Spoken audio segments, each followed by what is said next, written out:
الآن زي ما انتم شفتوا ده الفيديو الروتين اليومي بتاعنا.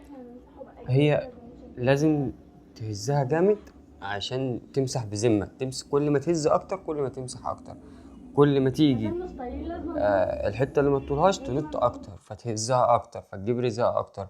هنا يا جدعان هي بتهزها عشان تجيب رزقها. ويلا بينا نشوف فيديو تاني على طول، مش عايزين نضيع وقت.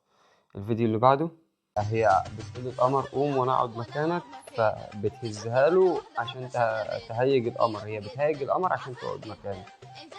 اللي اعرفه ان في عيل صغير يا جدعان، فدي اكيد واحده متجوزه او واحده بتاع جوزها قابل انها تطلع كده. اكتر ناس انا بقيت بشوف قرايل كتير قوي في حياتنا. ويلا بينا نشوف الفيديو اللي بعده على طول، مش عايزين نضيع وقت عشان الواحد اصلا نفسيته تعبانه. تمام. الجو حر واخويا صورني.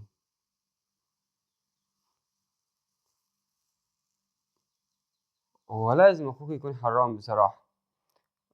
هو هو انت بتقعدي مع اخوك كده وبتعمل لاخوها كده يا جدعان؟ ايه ده بتعمل لاخوها كده؟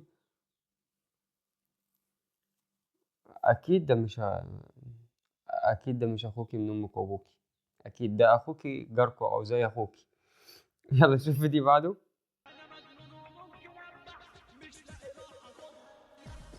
يمكن اجيب مشاهدة.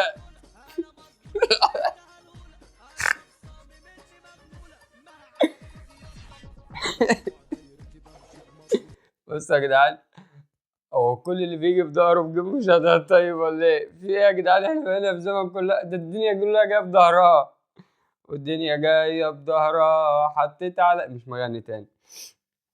يلا بينا يا جدعان نشوف الفيديوهات اللي بعدها. الفيديوهات اللي بعدها يا جدعان دي بنات عندها 16 سنة. ايه حكاية ال16 يا جدعان؟ يا جدعان البنات ام 20 تروح تشوف لها مكان تاني، والبنات ام 30 تروح بقى تشوف لها تربة. روحوا تفولوا نفسكم بقى يا جدعان. كل ده و20 كل ده و16. ده طلعت 15 مش 16. تعالوا نشوف التانية. يا بنت الفن. ايه ايه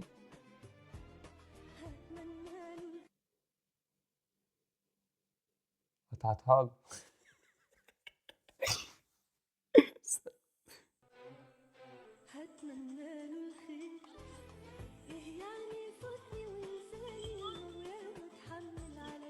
دي قطعت له الخلق.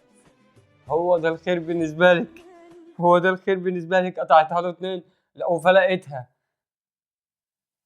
دي دمرت مستقبل الراجل. خلاص الراجل ما عادش نافع. ومن هنا يا جدعان نكون وصلنا لاخر الفيديو. انا ما حبيتش اطول عليكم في الفيديو المره دي، قلت يبقى فيديو خفيف خفيف. تمام. ورب الفيديو يكون عجبكم والاشكال اللي احنا جبناها دي تكون عجبتكم. ولو الفيديو عجبك يا عم اعمل لايك بقى يا عم. يا عم اعمل لايك بقى يا عم عشان انا بحبك يا عم. ولو انت مش مشترك في القناه اشترك في القناه عشان احبك اكتر واكتر، عشان انت صاحبي وليا. باي.